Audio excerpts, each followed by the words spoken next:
Austin Tech Connect is the official podcast of the Austin Technology Council. Founded in 1992, ATC exists to help unite the local technology ecosystem and to encourage the spread of community, collaboration, and conversations in Central Texas. This podcast is sponsored by SailPoint. They are a leading provider of identity security for the modern enterprise, empowering organizations worldwide to put identity security at the core of their business. With a foundation of artificial intelligence and machine learning, SailPoint Identity Security delivers the right access to the right identities and resources at the right time. Now, here is this week's episode. Hey, everybody, and welcome to another episode of Austin Tech Connect. This is the official podcast of the Austin Technology Council. My name is Tom Singer, and I've been with the Austin Technology Council for a year and a half. That is so hard to believe. And every single week on this podcast, I try to engage with local leaders so that we can hear their story of success and to get their vision of Austin and where we're going in the future. And today, I'm really excited because we have with us Joseph Kopser. Joseph, welcome to the show. Tom, thanks for having me. I'm a big fan of the podcast and most importantly of ATC and you as well. That's nice of you to say.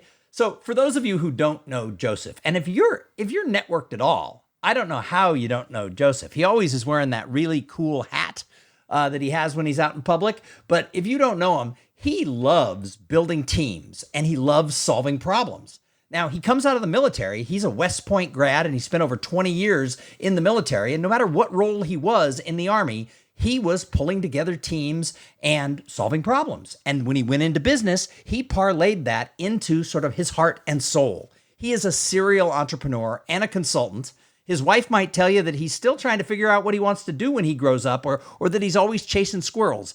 But I find him to be someone in the community who cares a lot, who will introduce the right people around town, and he always wants to see other people succeed. So if you don't know Joseph, you're going to get to learn a little bit about him during this podcast. So Joseph, you spent 23 plus years in the military. How'd you end up in Austin? Well, I ended up on a long and winding road, but I first want to say, Tom, after doing a lot of podcasts, that introduction was so good. I think we should stop now. Thank you very much. I think I'll only disappoint listeners from this point forward. And that wraps up today's episode of Austin Tech Connect. We'll see you next week. You guys. So how did you end up in Austin? Well, I ended up in Austin through a number of different travels. So first of all, as you mentioned, 20 years in the Army.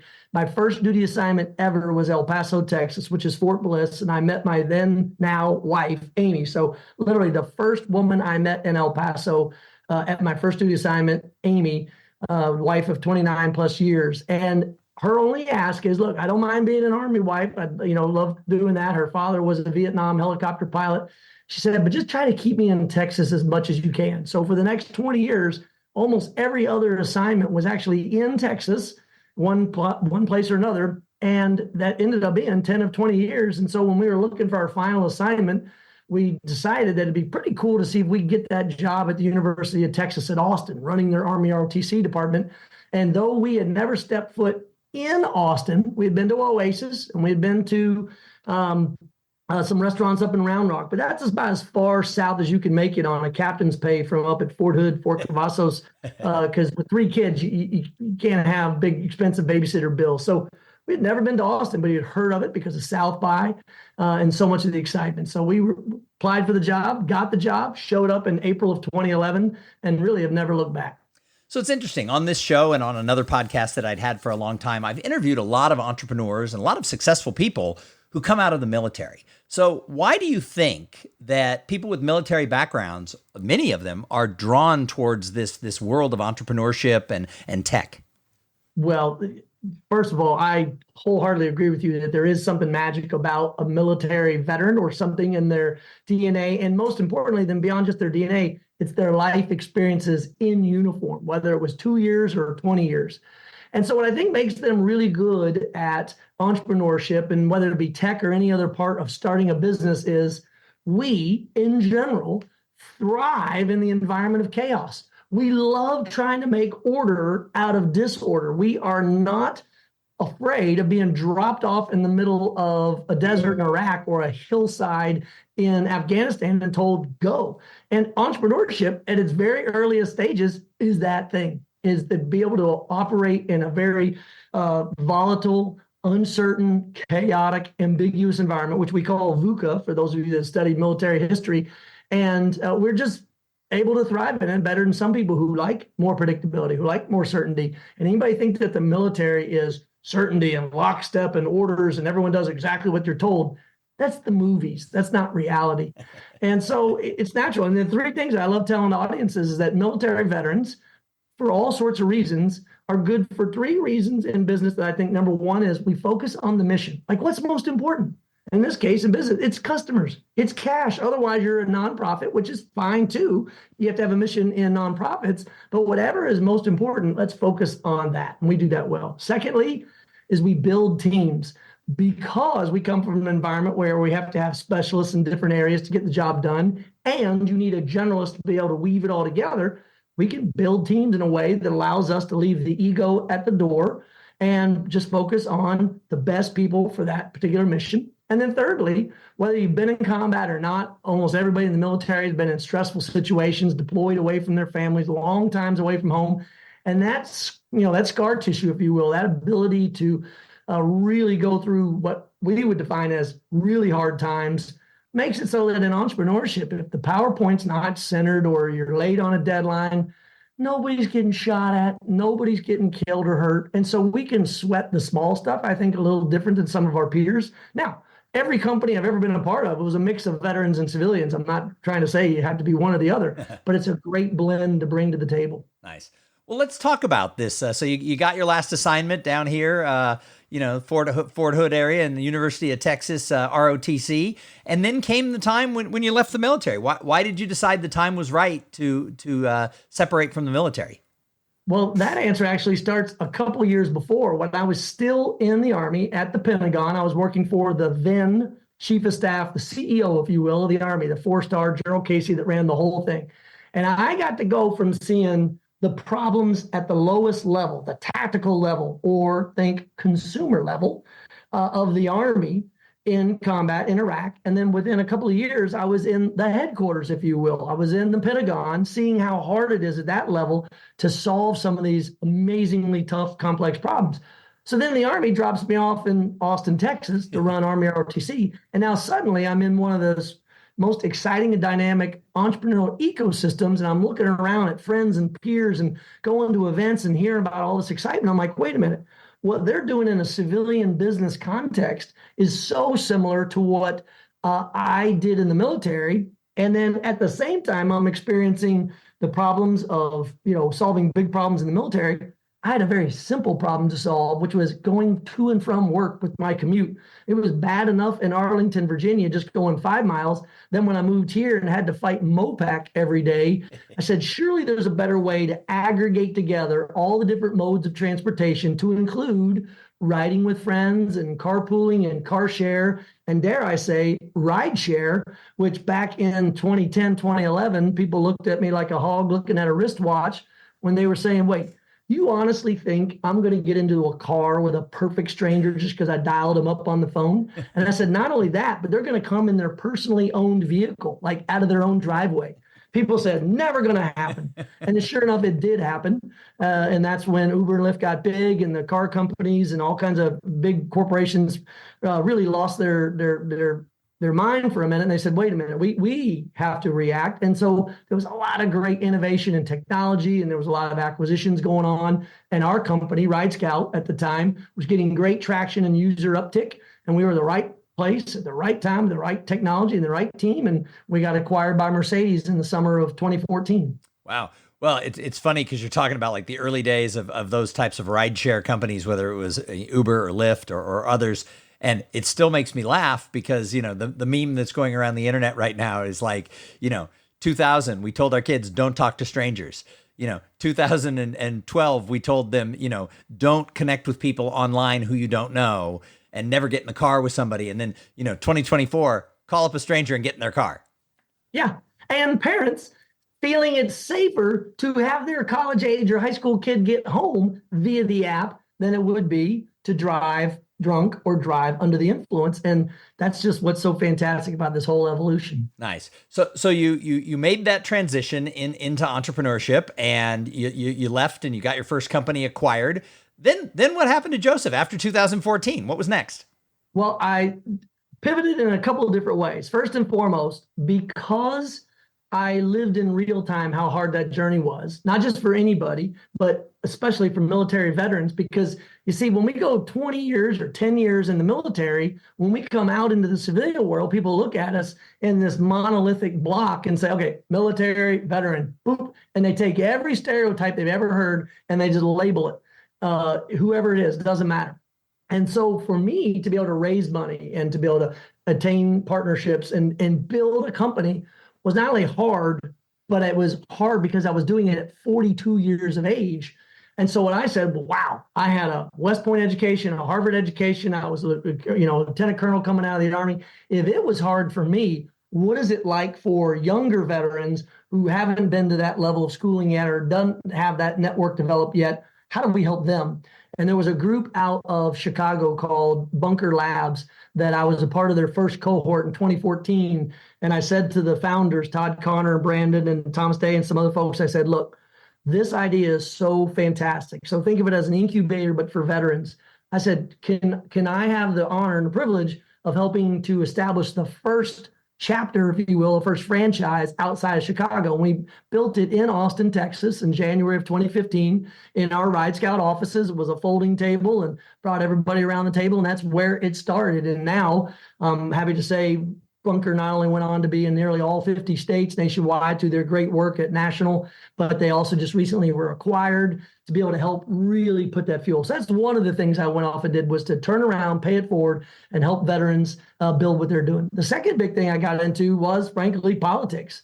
Again, I'm out there to solve problems that I see in front of me, and one of them was this rise of Trump. I grew up a Republican, but I didn't feel like Trump was really a politician or public servant. I thought it was more of just a business play for him. I still think that today. What is this, 8 years later? And so I ended up running for Congress as a Democrat, not even as a Republican that I grew up, but I ran as a Democrat. And we had a lot of success. We came within 2.5 points of winning, but through gerrymandering, we weren't able to get over that cliff. But it provided to me a spark that has not gone away of staying engaged in community, building what I can. And then thirdly, what I love doing is helping other companies grow. So Grayline Group, our company, co-founded with Brett Boyd, is basically, really, it's a cover for our addiction to startups. Cool ideas come to us that we try to help with, and then we tinker and play with them either for a short time or some of them, like Sustainment. Sustainment.com is our favorite example of where it's an idea that is so big. Brett made a company out of it, and now they're thriving, and it's a lot of fun. So those are the kind of things I do ever since then. Nice. And you've also been a mentor both to students at the University of Texas. I know you're involved consulting with the school itself and helping students there, and also at Capital Factory. You've been really good at reaching out and helping people. So, you keep having this draw to going back, not only at solving problems, but to really helping people. And as I said in the introduction, you're one of the best networked people in town. People will tell me as I'm looking to do stuff with ATC, they're like, oh, do you know Joseph? Of course I know Joseph.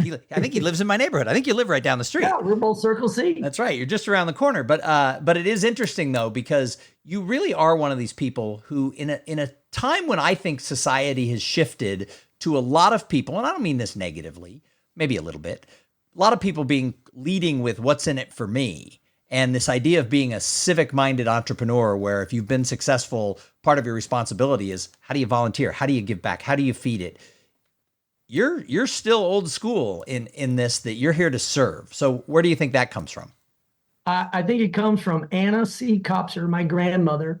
I'm not making this up. She would look for every opportunity to have every one of my aunts, uncles, and cousins over as much as possible. It became so routine that we would get everybody together that it was natural to say, well, if you need something, well, go ask your cousin, go ask your aunt, go ask your uncle. Like, that just became a part of my ethos, and it parlayed its way over into school and how I looked at school and friends and friendships.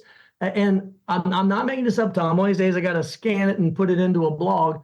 But my very first ever real program that I wrote in the 1980s, because I was a big computer nerd then and still now, was a CRM tool. This was a file on my IBM PC Junior that I created that literally were a series of data fields before spreadsheets were known to me. And what I created was a way to store the first name, last name, address, phone number.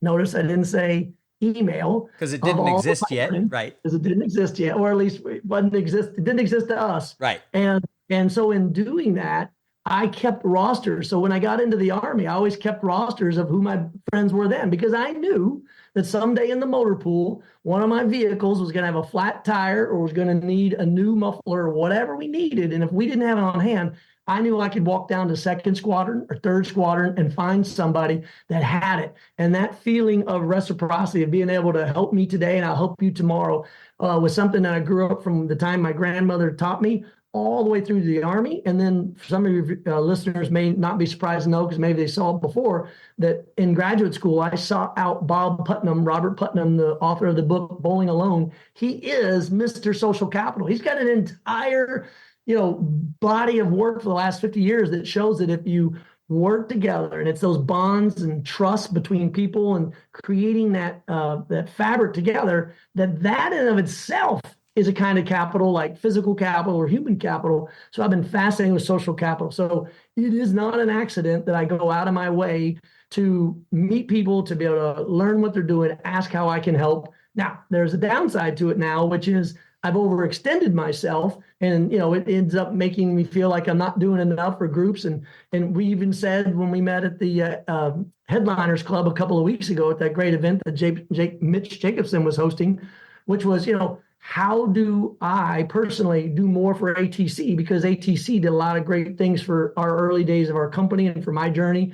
And that's my only downside to being, networked, if you will, is you tend to overextend yourself. And it's just a balancing act. But yes, I do purposefully try to stay connected. We'll gladly find a way for you to serve ATC. Don't worry about that. Go. We'll find a way. So first of all, cheers to Anna C. Kopser, that she raised a great grandson in her thing about people mattering and bringing people together. You're clearly the legacy she left behind in what you do. So that's awesome. The other part of it is let's talk a little bit about Austin. You talk about the fact that you've been involved with groups like the Austin Technology Council and others back in the early days. Let's talk about what it was like then and what it's like now. Austin's tech scene is what I'm referring to. Yeah, no, I mean, I can, and again, we're only talking 13 years, so it's not like it was decades ago, but I can remember in Austin, Texas, where there were only a few, quote unquote, places to go for entrepreneurs. For a very long time in the city, Austin Ventures was the only real venture capital group in town. And so when I was raising money for RideScout in the early days, and I'd go to Silicon Valley or New York City or wherever I was traveling, their first question out of the door was, what did AV say?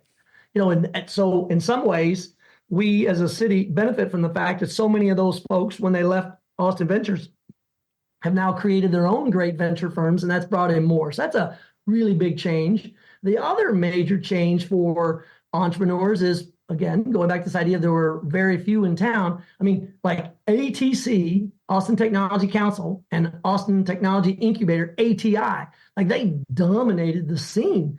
And so, if you're going to be in a pitch competition, like that's the one you wanted to be in. In fact, coming out of the Longhorn Startup Camp that Bob Metcalf and Nick Spiller helped create on campus in 2010, 12, something like that, was a company called Twofer, and they were on the right side of the wall of us at the Longhorn Startup Camp. On the left side through the wall was Beatbox, which you probably still know about Beatbox today.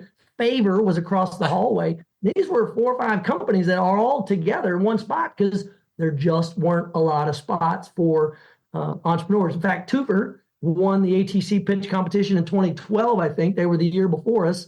And in fact, their CEO actually handed me the trophy in 2013. And we used to be, like I said, neighbors in the startup camp. That's what I mean by how small the ecosystem was. Now, just the University of Texas alone has over 25 different organizations that speak to innovation or entrepreneurship and business. And I'm not even talking about just the business school. So the good news is you will find a home now in Austin, Texas, and it doesn't have to be one size fits all like it maybe was 10, 15 years ago. And that's probably what I'm most happy about. So as we look to where Austin is now, what's the good, the bad, and the ugly of our tech scene these days? Yeah. Well, the good of the tech scene is I think we have still maintained this reputation that we are willing to help. And you've heard the stories. I'm not going to name cities, but there's other cities where their tech scene, their entrepreneurial scene is a little more like knife focused and keeping my cards close. In this town, from the earliest 80s, Cotter Cunningham and Brett Hurt and Josh Baer, Laura Kilcrease, these legends in entrepreneurship in Austin opened up their door to this brand new guy, me, that had only been here for, 6, 12 months. That's, I've been told, because I didn't start in other cities, I'm an entrepreneur, much harder to do. So that's the good. The bad is that if we don't remain purposeful about our origin story and remember how we got to now and what made us different, we are going to likely lose some of that charm, likely lose some of that. That's the bad side. And I guess it's not necessarily that it's bad, but it's kind of the warning of the future. Now, the ugly is because so many people have moved here, which is wonderful, because so many people have moved here, the cost of living is out of control. The infrastructure of this region cannot sustain the rate we're growing with our commitment towards building the infrastructure it needs. I say to any audience that'll listen, you always get what you pay for. You're either going to pay now, usually less, or you'll pay later, usually more, if you don't figure out how you want to pay for what you want to do. And I just saw a report before we went to air that in this last measurement of influx of people moving in and out of Austin, that we had our first ever, or Travis County, I should say, first ever drop in the number of people moving here, 2,400, I believe it was, in over 20 years. Yeah. And that should be like a little canary in the coal mine going beep, beep, beep, beep. So, yeah, and it was a small number. So, I mean, in the big scope of things, it's a rounding error. We're not plummeting. Yes. But yes. It is true that it's the first time that we've seen that. Now, if you look at the greater Austin area outside of Travis County, Hayes County and Williamson County actually continue to grow. So the whole area still continues to go positively. And Texas, because of what's going on now in Houston, in San Antonio, and in Dallas, those areas are suddenly becoming, these tech hubs as well. So our Texas technology triangle, they say that, well, it's a fact, I guess, 5 of the 13 largest cities in America are in Texas. So you've got Dallas, Houston, San Antonio, Fort Worth, and Austin are 5 of the top 13. And all of those areas are still growing. So you're looking at the fact that I think that you're right. We have to listen to that canary. But at the same time, I think the best days of Texas, as far as being a booming business place, I think they're coming. Oh, yeah. And I'll not only see you on that point, I'll raise you one, which is the way I like to make it so that people from out of town, out of state can wrap their brain around it is, so when you add up those 5 cities in this 3-hour triangle, each leg is 3 hours between them, it's 8% of the U.S. population and growing. Wow. It'll soon be 10% of the U.S. population is within a 3-hour drive or hopefully train ride between each other. And right now in the middle, we got Von Lane, which big props out to Von Lane for helping to solve that problem. But that's powerful too. And then when you really zoom out on Texas, 1 in every 10 kids in America that's in K through 12 right now is in the state of Texas. Wow. So that's another reason why, again, I mentioned earlier, I'm into policy as well as technology and business, is until we get to a point where people move in here, bring with them concrete, clean water, and teachers, we're going to be in a really bad place in Texas if we don't figure this out. And I'm bullish, obviously, but we just got to be purposeful in how we build. Well, we need to keep having these conversations because it's important that everybody understands that. You said some things I keep up on this and I didn't know all those stats. So, yeah. You were talking about the fact that, we really did have and still do to some extent this different vibe of people wanting to help and be there. And I think it's harder now. I think so many people have moved here. It's harder to get to people. But one of the things that Austin Technology Council is trying to do is we're trying to make sure that we, both ATC and our community, that we celebrate the past and that we're aware of where we came from, but that we're present in the now. I tell everybody, you can't live in the past, but if we don't know, if the people here don't know how we got here, it's hard to get to the next level because you're reinventing the wheel. So we have to celebrate the past, be present in the now, and then be looking to the future. And that's why we've introduced, and I don't know if you know about this, but by the time this airs, it will be fully publicly announced and the nomination form will be live. And that is, we're announcing the Austin Tech Hall of Fame.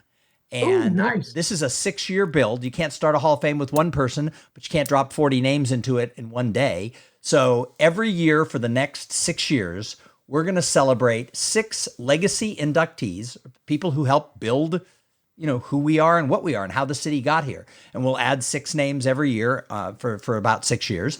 And then we'll do a current, like a 2024 inductee, which will be somebody from the community. And at the same event, we're going to present the First Time Founder Award, where we can celebrate somebody who on their first time out of the gate has a successful company 4 or 5 years down the road. And we're going to launch that with a cocktail party. We're going to start small. You don't start, with a giant gala. We're going to start with a cocktail party. And every year we'll build on it if the community is behind it. And we've got some great sponsors. We got some great ideas for what we're going to do for the first year. It's going to be super simple. But going to what you said, I think it's important that we celebrate the people and, the vibe of what got us here over the past 30 and 40 years. Some people forget that our tech boom didn't start 10, 15 years ago, but you can trace it back arguably to the 80s, but, even more arguably, you can trace it back to the hiring of George Kosmetsky by the University of Texas in 1966. You take him out of the equation, and you don't have the Austin Technology Incubator. You don't have the Austin Technology Council. You don't have IC Squared. You don't have MCC. You don't have Cimatech coming to town. And those things were all part of that foundation that we built upon. Yeah, I'm looking for his book. It's the Civic Entrepreneur. I've read it somewhere. It's a fabulous book on just that.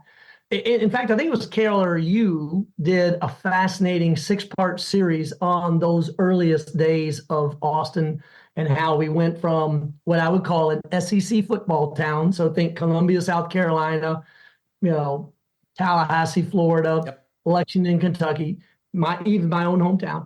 And these are just small, sleepy towns that if you looked at them in the 1970s and you looked at them today, they're almost exactly the same. So you can go back and see our own future. It's kind of like space travel, these cool telescopes we have. By looking out, we can look and see where we're going. Anyway, I don't want to diverge to go too much into space, but I 100% agree with you. Without knowing where you came from, you can't plot a path going forward, but you can't live in the past. You got to move forward. So we're excited about this program. We still have room for some more sponsors. We've got some great signature sponsors that'll be announced soon. And that the event we'll do in June is going to be the event to be at, I hope. So make sure you get a ticket there, Joe. Absolutely. So I end the podcast every single time by asking people this question. I personally believe, and my motto, when I was a speaker for 12 years, always was community, collaboration, and conversations can solve all problems. So when I say those 3 words, they're all important, but which one resonates with you the most and why? Am I allowed to say D, all the above? No, you have to pick one. It has to be community then. It has to be community. I have a quote that I heard from somebody years ago, and I wish I remember where I learned it from, but it basically says, if you want to go fast, go alone. But if you want to go far, you have to go together. And I can point to almost everything that I've ever been a part of that was a lot of fun or big success or tackled huge problems. It was always a team. There was nothing that I ever did that was ever accomplished by myself. So I'd have to go with community. But let me also say the conversation is key, because we all too often, especially with social media and technology today, I heard, where was I when I heard recently that for most of the country, when Abraham Lincoln had been killed, it took about 13 days for them to even hear that he had been killed. That's mind-boggling. And now I can find out what Kim Kardashian said or did within milliseconds of her wanting to tell the world. And so conversations are important to make sure that people know what's really being said, and confronting people in a nice way about wherever you think they may have said something that wasn't quite quoted right or whatever. So, and then of course, collaboration. Yeah. If you're not working together. Well, ATC is trying to make sure that as a city, we're living by those 3 words as often as we can. So that's one of the things that we're trying to do here. Final question.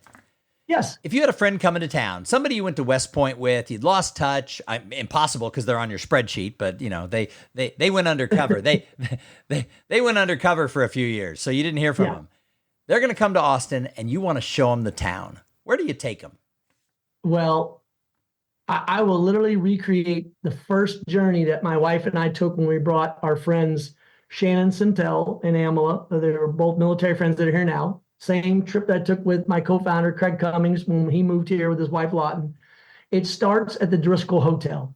It starts at the Driscoll Hotel for so many reasons, not just because of the history of the hotel and its origin story and connection to the University of Texas, but it starts with the Driscoll Hotel because of its proximity in the center of town, literally and figuratively. But it also starts with Driscoll Hotel because it was one of the very first bars that my wife and I went to that we really felt, kind of local and welcome. And we just love that scene. Where we would go for dinner is tough. Maybe we go to the Roaring Fork, or we'd be a little more cliche and take them all the way down to Salt Lick. Because if you can just be out on a nice weather afternoon at Salt Lick, and they've almost always got live music playing at BYOB, you can buy there if you want. But we love bringing our own and just sitting out under the oak trees. It's just so hard to beat those 1-2 punches. And then, of course, if it's the right time of year, get them into DKR Memorial Stadium. Texas Memorial Stadium for a football game. If they leave after those 3 places and don't like Austin, Texas, well, then I can't help you. And then the final reason why it starts at the Driscoll is in that first set of couches when you walk up the stairs by Colonel Driscoll and you make a right-hand turn, that first couch on the right is where I sat with the executive CEO from Mercedes-Benz and ironed out the deal for selling RideScout to Mercedes. And so and I chose that place. To answer your question, where would I take the guy I was most wanting to impress with Austin? I took him to the Driscoll Hotel, and that's where we sealed the deal. Is that the couch with the rawhide, like the cow rawhide going on it? This was the pure, I can't say pure, but it was the leather couch in the front right. Nice. It got the Widowmaker statue, yep. About 4 or 5 sculpture, I should say, nice. 4 or 5 couches down. Nice. I love it. That'd be my first 2 or 3 places. Awesome. Well, Joseph, thank you so much for being a guest here on Austin Tech Connect. Any final words? Tom, I enjoyed it, but most importantly, I'm so glad that you are CEO of ATC now. You've done great work in really helping the organization get to a new level, and I'm just optimistic beyond belief about where it can go to tie it all together. Because as you know, some know in Austin, maybe in the past, not all the organizations work together, but the fact that you're talking about community, collaboration, and conversations, I'm optimistic we're going to get there. And we're trying really hard to get all the organizations to play together. And in fact, a lot of them are going to be community partners for the Austin Tech Hall of Fame because we're all trying to support each other's big events. So that's our goal, is no more competition, but all the organizations playing together where we can. So that's awesome. Love all it. right. Well, thanks for having me on, Tom. Thanks for being here. And thanks to everybody who tuned in and listened. You know what? Now's a great time to join the Austin Technology Council. We would love your company to be part of it. And we need your support. We're trying to do new things. We're trying to look towards that future while still, being present here in the now. But we got to look towards that future, and we can't do it alone. And I can't do it alone. I absolutely need new board members. We need sponsors for these events. And we need people who will be our evangelists and help us get those those civic-oriented entrepreneurs who want to make sure that they're putting their stamp on the future of Austin, getting them involved so that we can hear their voice as what we're doing. So make sure that your company is a member and a supporter of ATC. You can find out more at austintechnologycouncil.org. Thanks for listening to the Austin Tech Connect podcast. Make sure your company is a member of the Austin Technology Council and add your voice to the future of our tech ecosystem in Central Texas.